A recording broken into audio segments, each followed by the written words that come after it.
Hey guys, and welcome to this short quick video. I'm in my lunch break at work and I thought I just wanted to address a few things with the R5 and why I'm thinking of returning or selling it. This is a very casual video. I have a few notes on my phone. I just thought I'd run through a few points and try and better explain why I want to return my R5.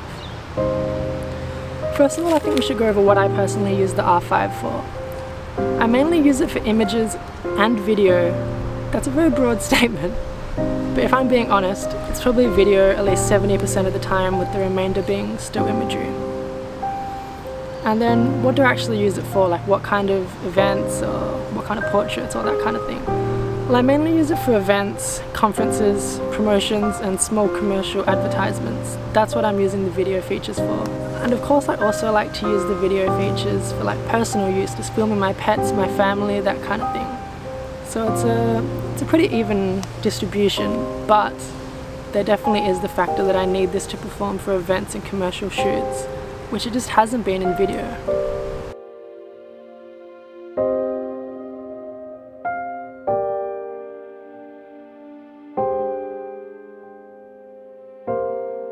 Now the C70, that's an incredible camera.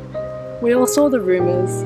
I'm not sure about you, but I didn't put too much stock into these rumours, but honestly, the camera has exceeded expectations, and it's only been out less than 24 hours. Just from watching the brief preview videos on YouTube, I know that it would definitely fulfill my desires of a camera that I could use at video shoots.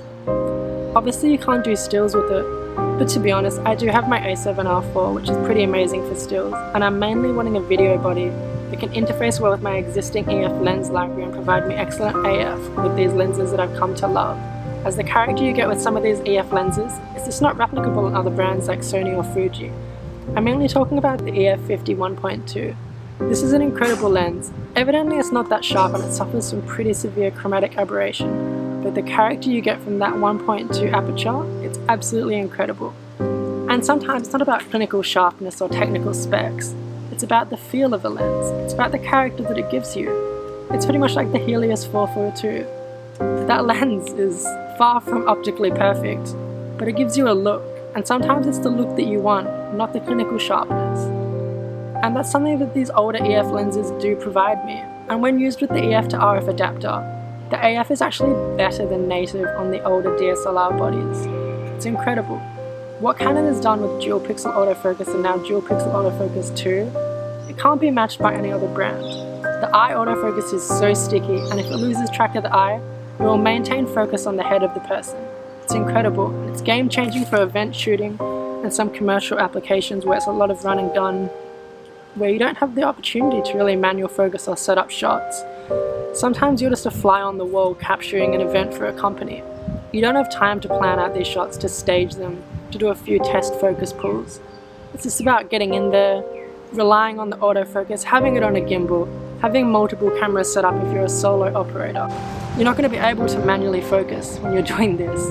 Obviously you could set it on a high aperture, something like 5, 6, maybe even 8, but then you're experiencing diffraction, and honestly, those high apertures don't look that nice if you want it to be cinematic. Obviously the emission of SDI is pretty serious, and HDMI isn't that good. But there's a lot of external monitors and recorders that now use HDMI based inputs, and I think they're quite sufficient. Especially if you're picking up the C70, it's not like you're shooting on a Red or something. Like, it's not that make or break that having HDMI rather than SDI would cause me to not want to pick up the C70. I think it can be worked around in this day and age, and I don't think it's that big of a deal, to be frank. Another big feature of the C70 is the fact that it includes active cooling. It has multiple fans, which is something that the R5 could have really benefited from, like the S1H. Personally, I haven't encountered any overheating problems on the R5, and I live in Australia where it is quite warm even indoors, but I know that it is out there, and it is a very, very real possibility that the R5 will overheat on me.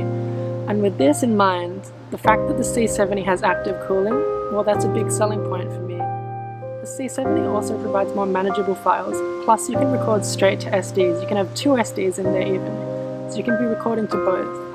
That's pretty incredible, as the R5, you need to buy really expensive CF Express cards, and you can't dual record as one's CF Express and one's SD. If you're recording pretty high quality videos, There's no way the SD card could even handle it. I think this is a pretty glaring omission. Obviously Canon wanted to accommodate people that are more hobbyists in terms of their video utilization, so that's why they have one SD card, and obviously for still photography the SD card's more than sufficient. But honestly, if they were going to go with CF Express, they should have put both slots as CF Express, so then you can have backups. This is pretty stupid of Canon, and for me, it means that the R5 doesn't feel that secure when using it for a high-paid job.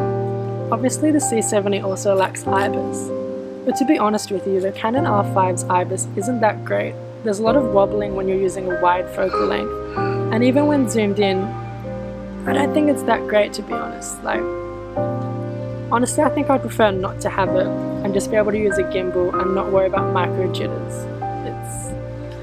It's just not that amazing, and the fact is, a lot of RF lenses offer IS, and the C70 takes RF lenses in addition to EF. So you can just use an RF lens that has IS, or better yet, put it on an actual gimbal, as a gimbal is always going to give you better results than in-body image stabilization. That's just a fact. That's how it is right now.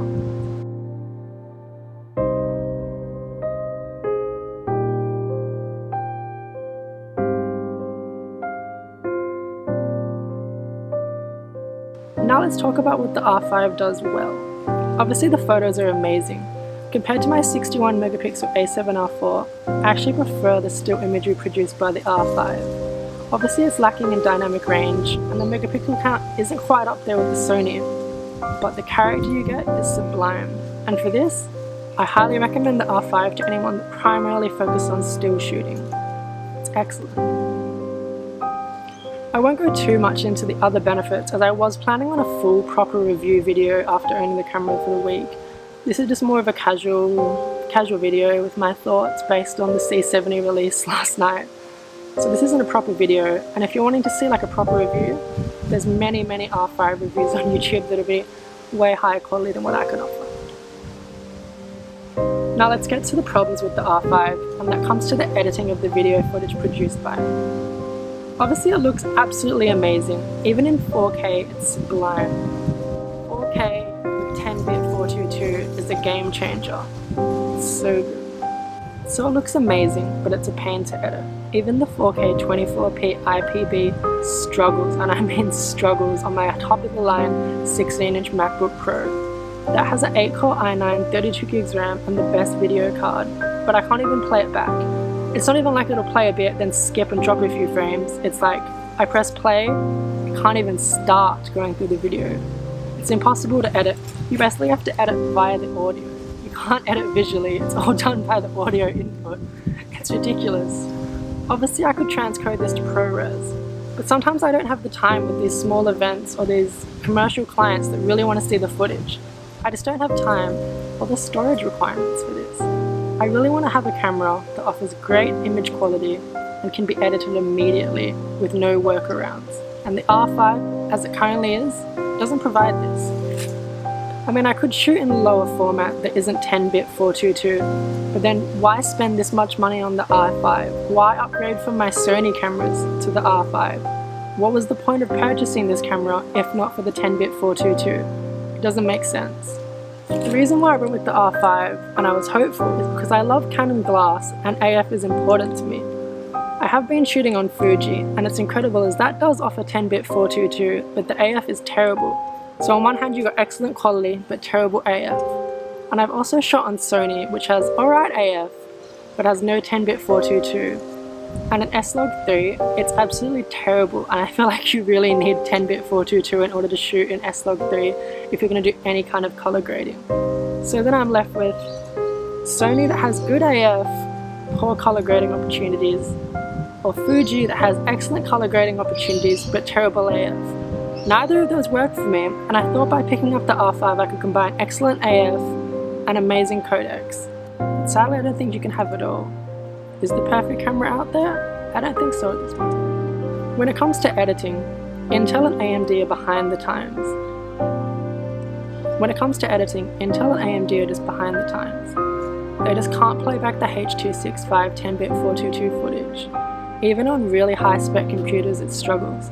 All over YouTube and Facebook I hear complaints of people struggling with their high-end, custom-built video editing PCs. It's ridiculous. Obviously Apple's going to be coming out with their own silicon, and I am very hopeful for that, as the iPad Pro can actually play back H.265 10-bit 422, which is quite impressive for something that thin.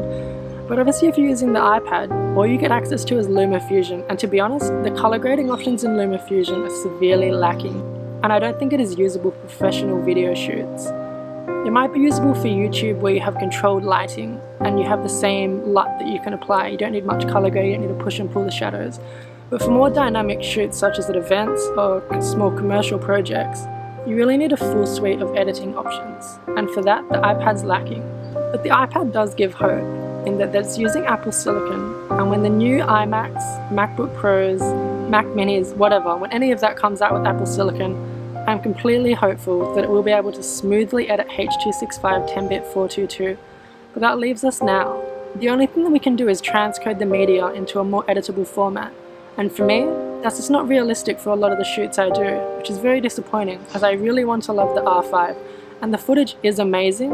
It's just how you get there. How do you achieve that amazing edited footage? It's an absolute pain. Since picking up the R5 and only having it a week, I've done the 3 professional shoots, but honestly I'm considering falling back to my other brands. I'm thinking of using Sony and Fuji, as those files edit very easily, and it's just so much simpler. I really want to be using the R5, as I've been waiting months and I paid a small fortune to obtain it, but it's just not feasible for me with what I do. It's really disappointing, and this is where the Canon C70 that was just released yesterday comes in. I'm really considering selling my R5 to fund a purchase of the C70, as it does everything I need in one body. Let me know what you think about the issues plaguing the R5, the possible capabilities of the C70 in your workflow, and whether or not you've tried editing R5 or R6 footage on your machine and how you went about it. I'd really love to hear your experiences. So drop a comment below and let's get this conversation going. I can't think of what else to say in this video. Obviously I've rambled on a little bit and I probably should have written a script rather than just a few random notes on my phone. But honestly I just wanted to get my thoughts out there, as I'm really struggling with this, as I've only had the R5 a week. But it's just not working for me in terms of video, and I'm already falling back to Sony and Fuji bodies. So I just don't think it's a viable solution, and I think I should either return or sell whilst I'm still within that window. Like, if I leave it any longer, the shutter count's going to go up, the return window is going to end, and I'm going to be left with a camera that I just don't see working for the near future. The other option is to wait it out until the Apple Silicon is released. But we don't even know for sure when that's happening or how great it's actually going to be. It's likely that it will be amazing, but there's no guarantees, and having all this money tied up in the R5 is a bit of a liability. So in my opinion, I think I'm going to sell this camera in order to finance me obtaining the C70, which, due to the points that I've listed in this short video, I think will be a better fit for me and the content I produce. Let me know what you think in the comments. Thanks guys for watching this short, kind of informal video. It's more of like a casual chat rather than a proper video, but I just wanted to get these thoughts out there and maybe give hope to other people that have the R5 on pre-order and are now tempted by the C70. If I was you, I'd strongly consider downloading some sample footage shot on the R5 or even the R6 and seeing how your editing workflow and the specs of your machine can handle the footage. Don't be like me and discount the YouTubers and discount the naysayers and discount the negativity on Facebook and online.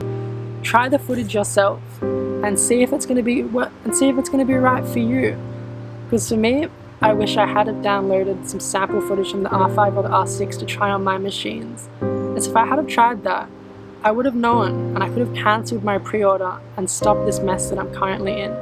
So if you have any of these bodies on pre-order, definitely try some sample footage and strongly consider cancelling your pre-order if the effort behind editing is too much for you.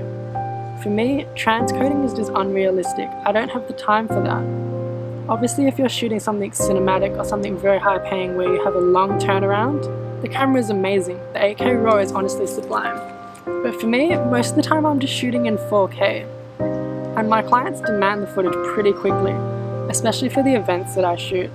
Obviously they're not the most cinematic or high paying, and this won't apply to everyone, but I think a lot of you out there aren't shooting just cinematic short films on the R5. You're going to be wanting to use it for small events, small commercial projects, that kind of thing. And for that kind of use, The time that you have to spend transcoding is just unrealistic, and I don't think the R5 or the R6 will be the right camera for you. Even Maddie, the famous YouTuber, has actually admitted yesterday that he's been shooting most of his vlogs in 1080p, as even his high-end editing computers can't edit the 4K of the R5. If that doesn't say it all, I'm not sure what else would. Honestly, the R5 is just not that great for video. I'm sorry to say it. By me saying it, hopefully I can help out any of you that currently have the R5 or R6 on pre-order to strongly reconsider your position. And look at even the A7S III if you don't want to stay within the Canon ecosystem. But for me personally, I absolutely adore the Canon lens lineup. So for me, I think the C70 is the camera for me, and as such, I'm going to be listing this R5 today for sale. Thank you for tuning in. And if you have any comments, please leave them below. Even if they're negative, I'd like to have a discussion. Alright, thank you.